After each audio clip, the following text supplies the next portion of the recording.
But he still has that energy for whenever he gets to the church. How old is he? He's got to be close to 60. What? He's young. He's young. Yeah. The other thing, I don't know if you know this about him, but he's a huge gardener. He has like, maybe 8 acres behind his house. And I would guarantee you, if you went out to his garden, you could not find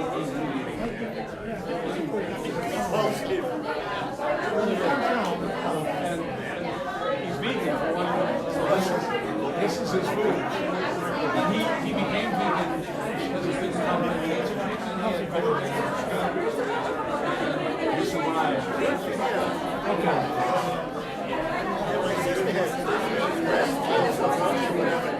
She ended up doing something sweat lodge. It wasn't sweat lodge, but it was like a combination of sauna and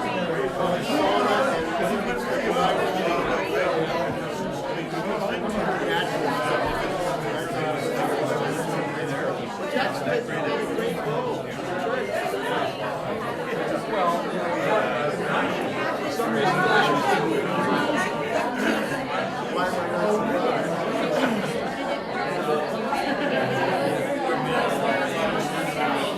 You know, and the people that were funding us, CHD and CRS, they liked our work. The bishop just said, it was primarily the guy in Phoenix. What's his name? Oh, it's really this guy in Phoenix, the voice of the world. Everyone at his college said this is bad work.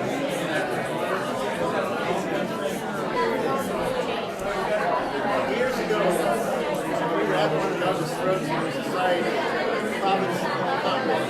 One of my guys stood up and said, "You're divided into two groups. There are those who want to anyone who does not communicate, and there are those who don't believe in it."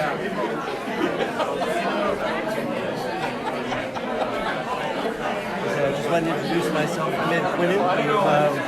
We're communicating by email about the Hispanic Ministry Conference we're going to do in Richmond. So we're going to do it on November 11th. Tuesday. I'll send you an email. Let's keep talking about it. Folks, welcome back. I was actually supposed to Christian about it. No. Okay, go.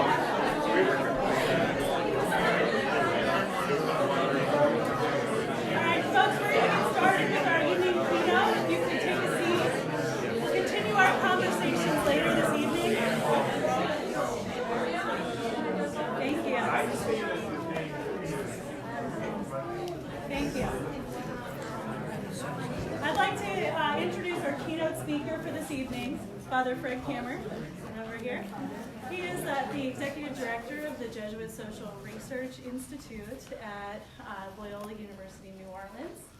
And he's going to be speaking tonight about the Jesuits' universal apostolic preferences, helping us to kind of distill and discern a little bit. Fred is a good friend of the Ignatian Solidarity Network. He served as our board chair over a period of a few years, ending about a year ago, correct? So we're excited that he's here with us this week. So introduce Father Kammer.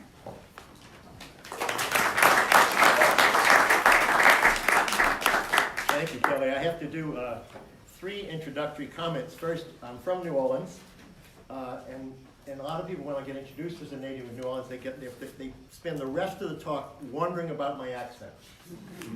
Because those of us who are really from New Orleans, we sound like we're from somewhere between New Jersey and Boston. But on the south side of town, New Orleans took all the ways of immigration. Southerners, we don't speak like anybody else in the South, and nobody else in the South speaks the way we do. We call those of us there, we call yats, which came from the greeting of people on campus at Loyola when they go, "Where yat, your mother?" We came to be called yats. Second introduction, I want to plug our institute. I forgot to bring brochures, of course, being an old guy. The Jesuit Social Research Institute at Loyola, New Orleans. The reason, what I really want to plug is our publications, which are free. So if you give me your card or on a piece of paper, write your mailing address and your email address, print it all. If this will do its right thing here, of course it won't. will include you. I put my business cards, a stack of them out on the table out there. What happened to this thing? There it is. But we publish a hard copy quarterly. Our focus is on race, poverty, and migration in the Gulf South. But actually, a lot of what we write about is national. So we've got a hard copy quarterly. These are just some samples of those. And we also publish a monthly e-news, which covers a lot of this. So you can see this, our last publication of the quarterly, the Encuentro Project, which is a project Father Rafael Garcia does in El Paso. I did a piece, I do one-pages on Catholic social thought. This one's on Catholic social thought and integral human development. Got a thing on hate crimes and a thing on time to raise the wage. Our publications, as I say, are all free. You may get a begging letter from me after you get them, but you don't have to do anything. The other thing I want to mention is I'm going to be working from some texts, and in your folder are 2 documents. The text that most of what I'm working for is these 3 pages in green, which are from Jesuit General Congregations and Vatican II. And then there's also, at the very end, I'm going to take you to the actual letter of Father Arturo Cruz on the 4 Apostolic Preferences. But that's going to be at the very end of this. I called this the Jesuit Apostolic Preferences. How did we get here? Did these kind of drop out of the sky in February when Father General wrote us, or do they have some background? And what I want to do here is take us down a sort of trip down memory lane. For those of you who are young, this may be somewhat new to you. For those of us who are older, and I include myself in that group, we elders, this may be just reminding us of what we've been through for almost 60 years. Our friends praise Jesuits for, they think, inventing the faith that does justice. Our enemies condemn us for inventing the faith that does justice, and they are both wrong.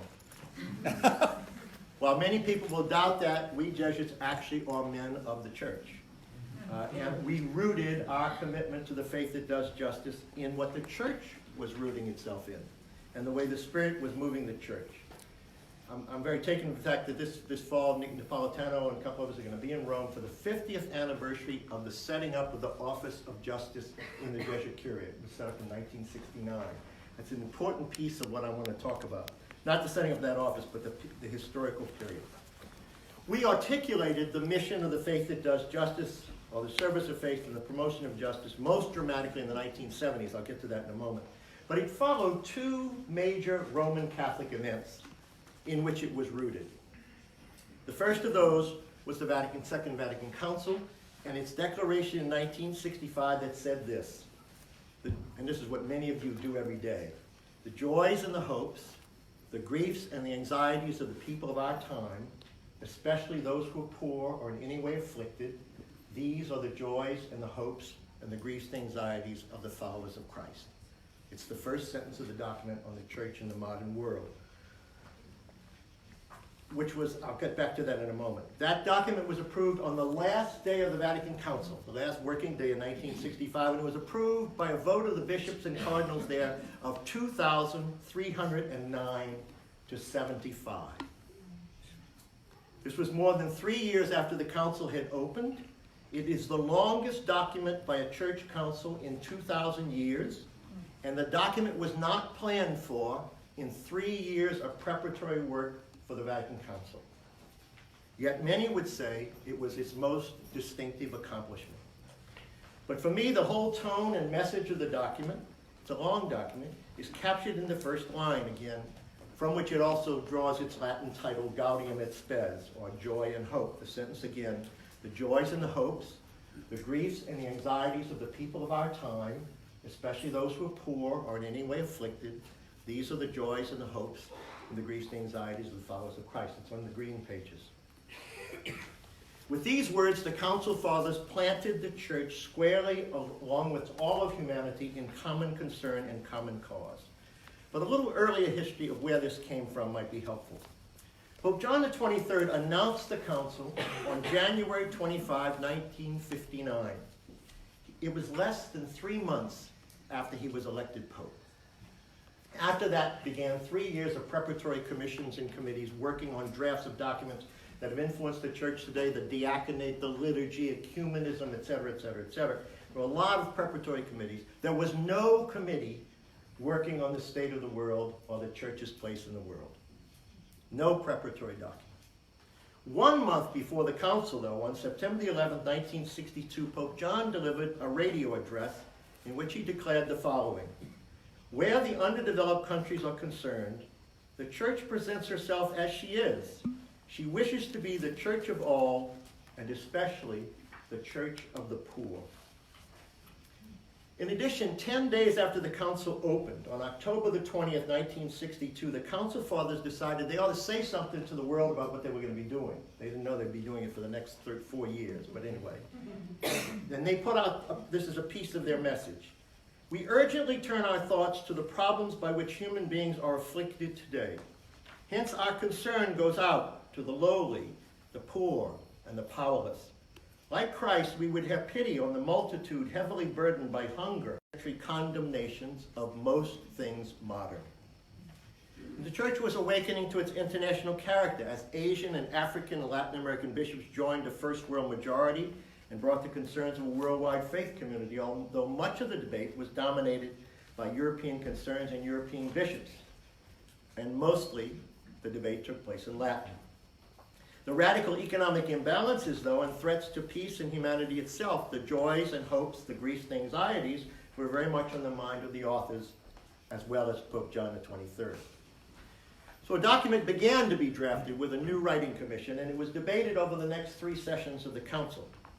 Many people consider this to be the most characteristic and important document of the council, inspired by John the 23rd, called for the day after Sunans by Cardinal Montini, who would become Pope Paul VI, and contributed to by Cardinal Archbishop Karol Wojtyla, who became John Paul II, as well as Fathers Karl Rahner and Joseph Ratzinger, who was later Pope Benedict XVI. They all had their fingers in the pie.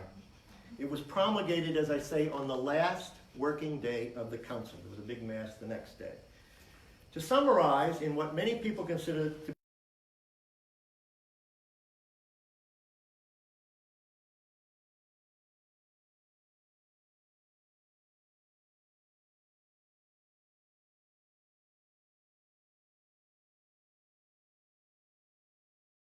The first was marriage and family life, including overpopulation, responsible parenthood, respect for life, and family stability. The second was cultural diversity and development. The third was social economic life.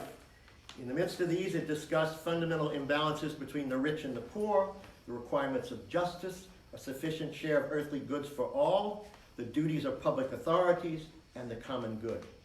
The fourth part of the document stressed the crisis of modern weaponry, and that peace can only be built on the basis of respect, harmony, justice, and love. It legitimized both nonviolence and conscientious objection, and it rejected blind obedience to commands, wars of subjugation, and acts of war directed towards population centers. And the Council condemned the arms race as a human trap and as devastation for the poor. As the Vatican said in a statement a little bit later, the arms race is to be utterly condemned because even if the weapons are never used, they kill the poor. I spent this time on Vatican II because it's the Council which shaped the Church of the last 64 years and shaped the Society of Jesus, and our colleagues and our ministries as well. But there's a second document, and that was from the Synod of Bishops in 1971. The Council set up the Synod so you wouldn't have to find 2,000 good hotel rooms in Rome. You only have to find 200 or 300 for a Synod of Bishops. And the Synod in 1971 was on justice in the world.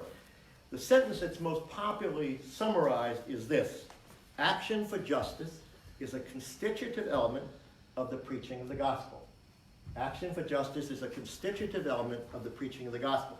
That's the summary statement. The actual sentence reads, action for justice and participation in the transformation of the world fully appears to us as a constitutive dimension of the preaching of the gospel, or in other words, of the Church's mission for the redemption of the human race and its liberation from every oppressive situation. I would argue that the Church got here at these refinements of its mission at Vatican II and in the Synod in 2 ways. First, it discerned that the reality of worldwide injustice was a denial not just of human dignity, but the very existence of God, who created and loves all people. The Jesuits would remember that when the 32nd General Congregation met, which I'll get to in a moment, we were charged to address atheism And we talked about faith and justice because of this fundamental insight, that injustice is practical atheism, the denial of the existence of a God who loves all people. The church also recognized the practical atheism of injustice was not just person to person. This is another very important insight that we will pick up in the society 4 or 5 years after the Synod. That it's not just person to person, but that injustice is structured into the social, economic, and political systems of society. For example, schools that do not teach, prisons that do not rehabilitate, a food and agriculture system in a hungry world that pays farmers not to grow, a healthcare system that leaves millions of people out, an economic system that makes some people very, very rich while leaving billions of others poor and creating increasing inequality in our nation and in the world. The gospel then must have as its constitutive parts, and this is in a document from the Vatican about teaching priests about Catholic social teaching, that the gospel must have as constitutive parts denouncing unjust structures, as did the prophets and Jesus, and announcing more just and life-giving ways of living together as children of one loving God, including grace societal structure. In Economic Justice for All in 1986, the bishops summed that up this way. They wrote, whether the problem is preventing war and building peace or addressing the needs of the poor, Catholic teaching emphasizes not only individual conscience, but also the political, legal, and economic structures through which policy is determined and issues are adjudicated. So connecting faith and justice then committed the church and Jesuits and our colleagues in ministries to work to eliminate individual injustices and unjust social structures. Now this will take us back to the Society of Jesus. The supreme governing body of the society, when it gathers, and it gathers rarely, is called a general congregation. Jesuits elected from across the world and some who come ex officio. We've been in existence 450 years and there have only been 38 such gatherings, so they're not held often. But the ones that will take place from the 70s to this decade basically are held every decade. They're not scheduled exactly that, but there was one in the 70s, one in the 80s, one in the 90s, one in 08, and one in, which we'll get to, in 16. At the 32nd General Congregation in 1974-75, which is after now the Synod and Vatican II, and reading the same signs of the times that the bishops had read, the mandate came of the service of faith and the promotion of justice, what some people sometimes call faith doing justice, from the 32nd General Congregation. And I would argue it pivots around three poles which are on the green sheet. First, the connection between faith and justice. This is a quote from the congregation. What is it to be a companion of Jesus today? It is to engage, under the standard of the cross, in the crucial struggle of our time, the struggle for faith and that struggle for justice, which it includes. Second key point, I would argue, the reality of social structures. This is a quote from the congregation. There is a new challenge to our apostolic mission in a world increasingly interdependent, but for all that, divided by injustice. Injustice not only personal, but institutionalized, built into economic, social, and political structures that dominate the life of nations and the international community. And the third pole, I would argue, is the call to solidarity. In the words of the congregation, similarly, solidarity with men and women who live a life of hardship and who are victims of oppression cannot be the choice of a few Jesuits only. It should be a characteristic of the life of all of us as individuals and a characteristic of our communities and our institutions as well. So there was this recognition, going back to the council, of the essential connection between faith and justice, which then commits the church, the Jesuits, and we would hope our colleagues in ministry to work to eliminate individual injustices between peoples, but also commits us to challenge the systems and structures which allow, embody, and or enforce, for example, again, the evils I mentioned earlier, schools that don't teach, prisons that don't rehabilitate, cities that don't work, unresponsive governments and political parties, a perverted food and agriculture system, a broken healthcare system, deterioration of earth, air, and water, and a profoundly troubled economic system in the United States and worldwide. So GC32 launched the society and our colleagues into what, now 10 years later, it's not exactly 10 years, in 83, General Congregation 33, and I gave you bullet points, several bullet points, what it called reflecting on what had happened to us, and there was a shockwave across the Society of Jesus. And it said, we have had now, quote, an experience of grace and conversion. Second, persecution for the sake of Christ's kingdom. It's interesting to me that at the teach-in every year, and now I had to double check with Chris Kerr about the numbers, there are now 59 Jesuits who have been martyred around the world for standing with the poor and marginalized since the Synod of 1971. And Father Rupe had warned us that if we stood with the poor, we would suffer for that. So that's the second point that the 33rd Congregation talked about. Third point they made especially was we have had difficulty, they said, in the Church's recent emphasis on changing the structures of society. And I will tell you that is very literally what happened. And fourthly, tensions both in the society and outside. While the 33rd General Congregation reflected upon this, at the end it confirmed the mission of the faith and justice and emphasized key directions for the future on both the faith side and the justice side. 12 years later, in 1995, the 34th General Congregation met in Rome. And there we Jesuits learned, I'm going to unpack this for you, that the mission of faith and justice must be fleshed out in two complementary dimensions, culture and interreligious dialogue. Let me talk about those. Because I was worried then, being very committed to justice in my life, that this was a divergence. But in the 20 years between GC 32 and GC 34, Jesuits and others had become more convinced that social and economic injustices are woven deeply within the fabric of cultures. U.S. cultural myths, for example, of rugged individualism, manifest destiny, pragmatism, private property, white racial superiority, and economic self-sufficiency, pull yourself up by your bootstraps, are so deep-seated that they make it difficult, if not impossible, for many Americans to hear the gospel's call to community, stewardship, solidarity, and a special care for the Anawim, the Hebrew word for the poor of God. And to hear Pope John Paul's frequent emphasis in his writing on what he called the diabolical role of two things, the desire for profit and the thirst for power. To hear his message about that in our worldwide economy and culture actually requires, as our bishops have repeatedly said, a conversion for us as Americans. Not to understand how culture promotes injustice or justice is to miss its subtle but profound force, and for us, the culture's role in preaching the gospel and building the reign of God or opposing those efforts. As GC 34, this is the 34th Congregation, put it, justice can truly flourish only when it involves the transformation of culture, since the roots of injustice are embedded in cultural attitudes as well as in economic structures. So that was the first new nuance of the 34th General Congregation, with the importance of culture. The second was faith and religious dialogue. GC 34 taught that the faith and justice mission also required a commitment to interreligious dialogue. Central to most cultures, as the congregation explained, is the role of the transcendent. So in transforming culture to pursue justice, that required attention to the role of religion and the transcendent. And aware that Christians are only 20%, fewer than 20% of the world's population, the congregation wrote, any commitment to justice and peace, to human rights and the protection of the environment has to be made in collaboration with believers of other religions.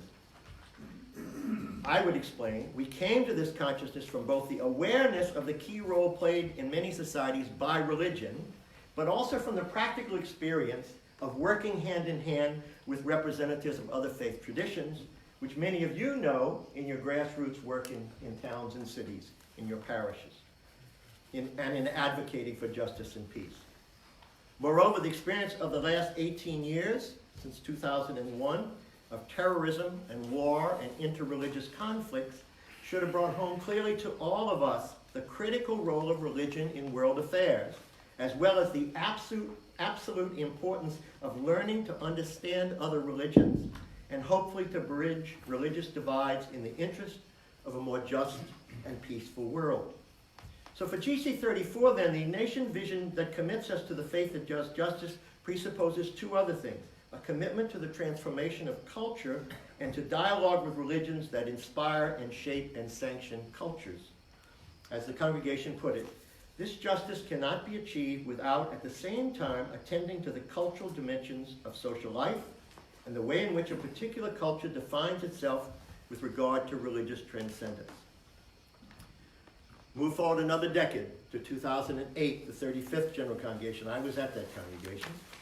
And it expressed this commitment to faith and justice in terms of a triple reconciliation, going back to the image of Jesus as the bringer of Jubilee in the 4th chapter of Luke's Gospel, when Jesus said, "I've come to proclaim the year of favor from the Lord."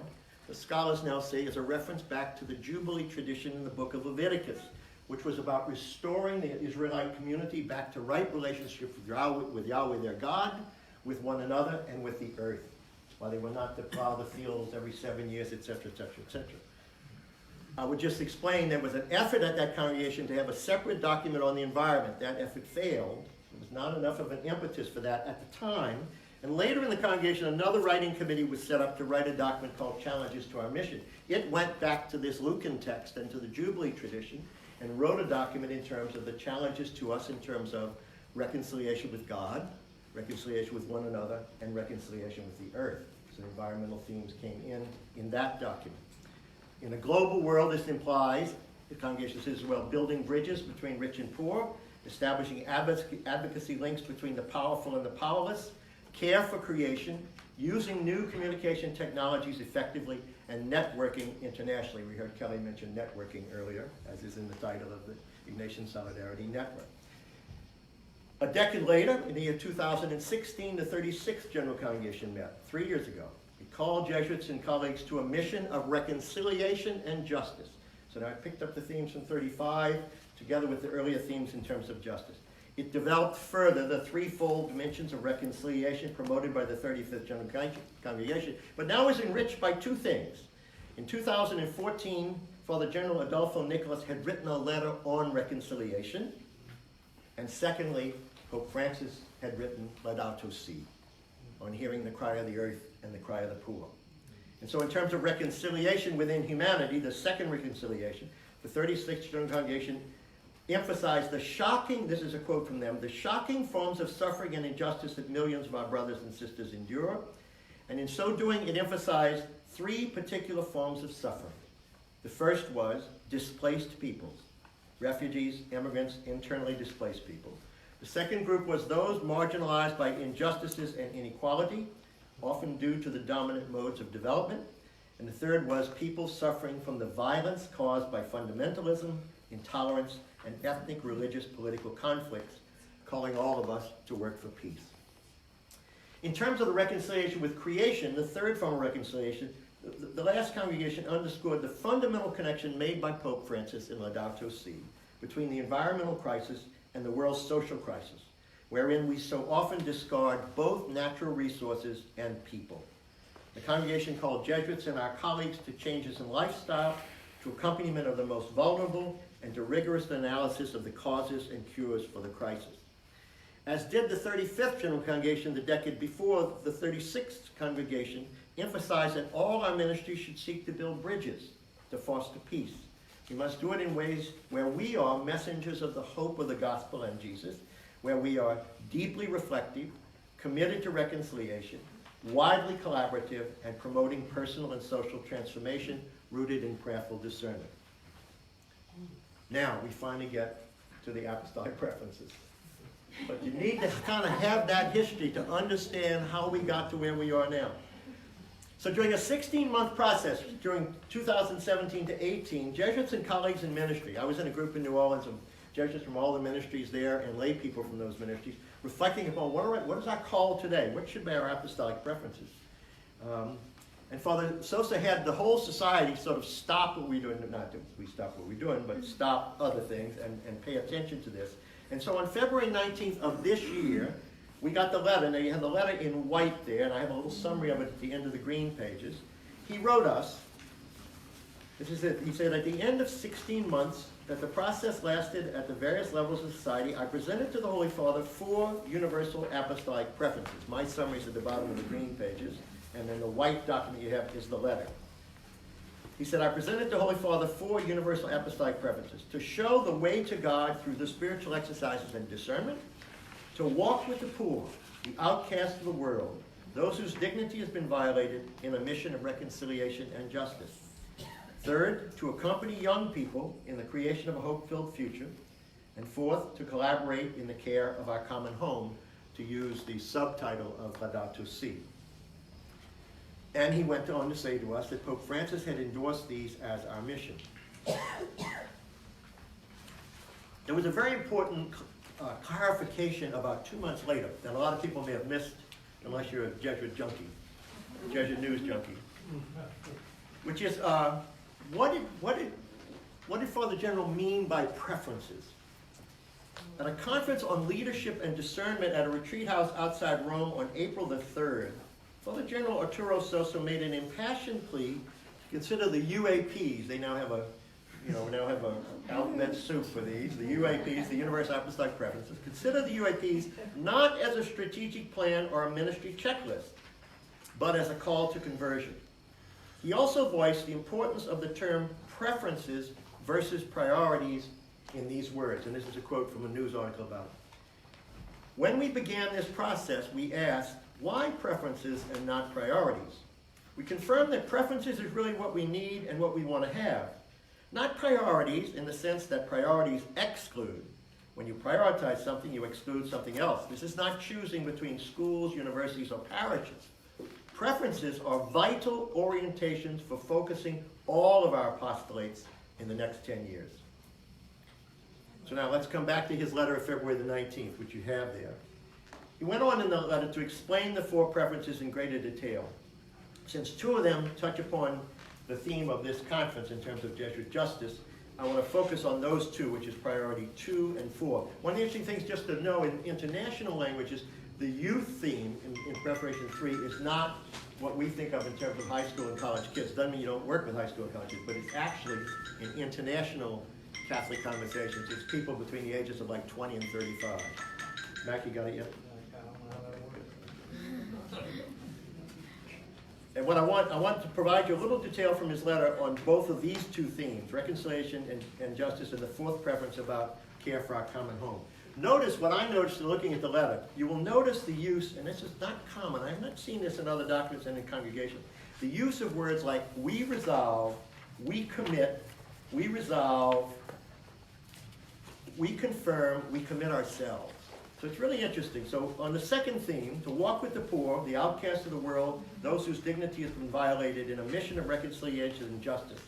He says, send as companions in a mission of reconciliation and justice, we resolve to walk with individuals and communities that are vulnerable, excluded, marginalized, and humanly impoverished.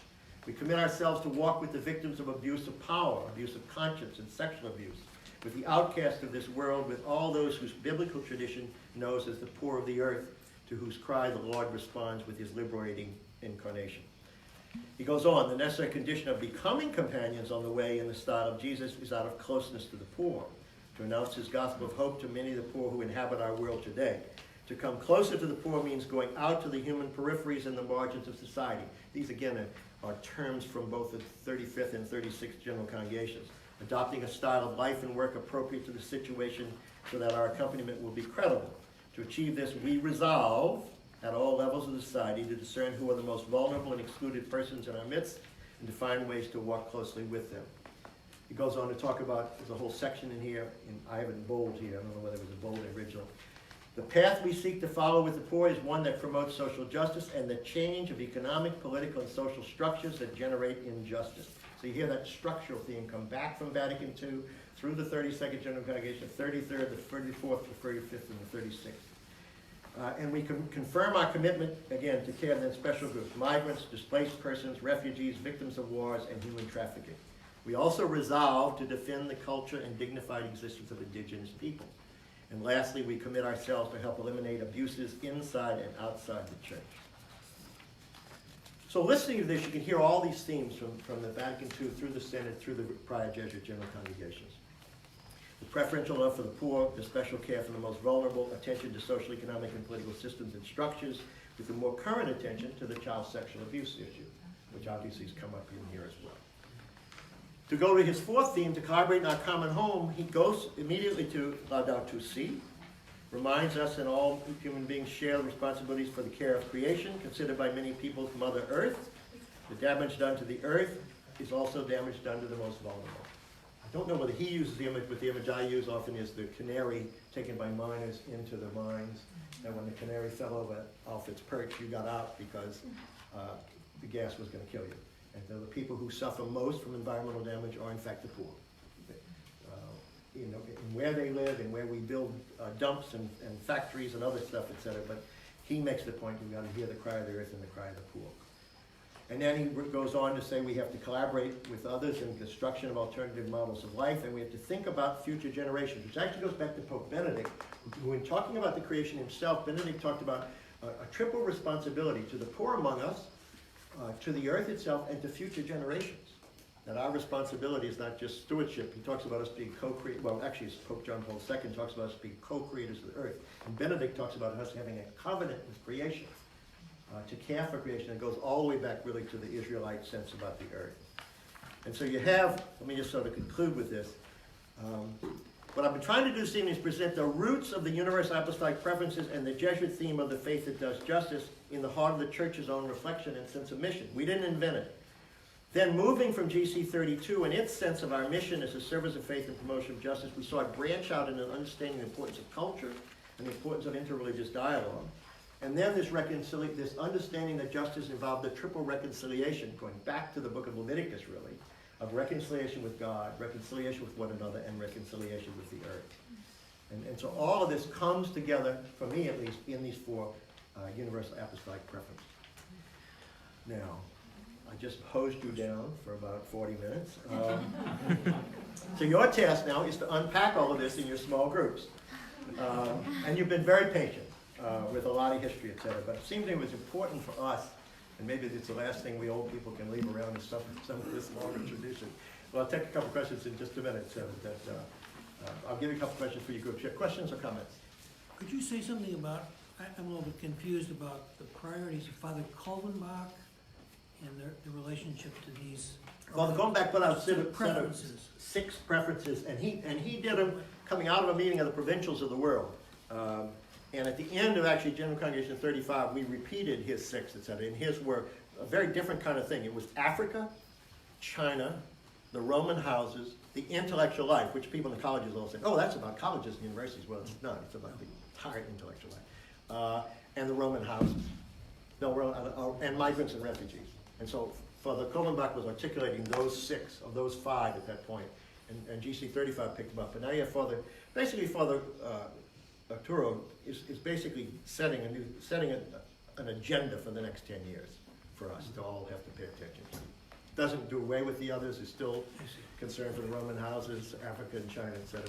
And basically he's not doing he's not doing priorities.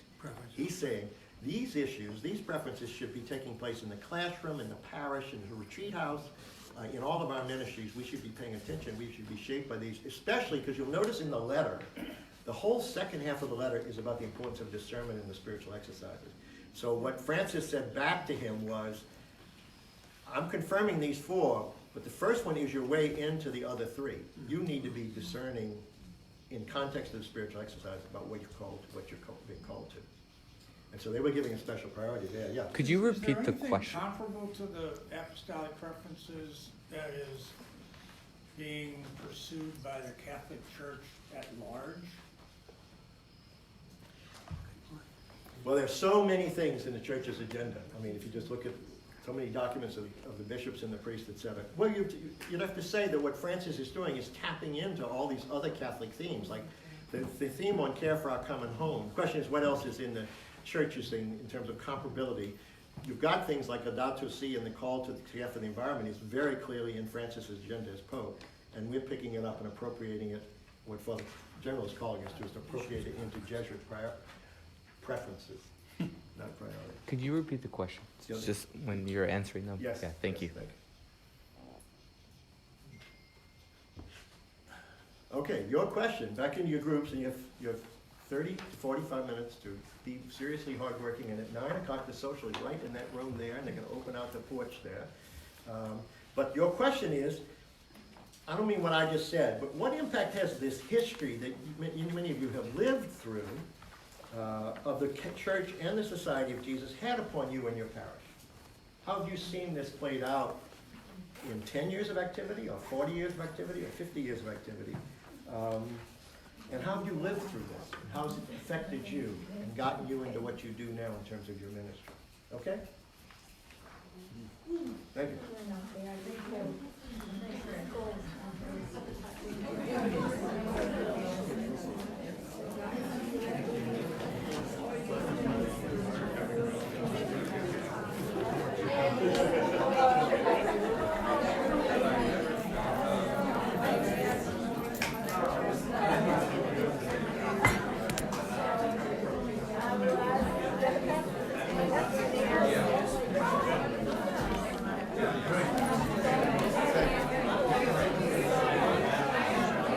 Well, see, I've lived through it, so that's why I do this. I just can't do this without seeing it happen.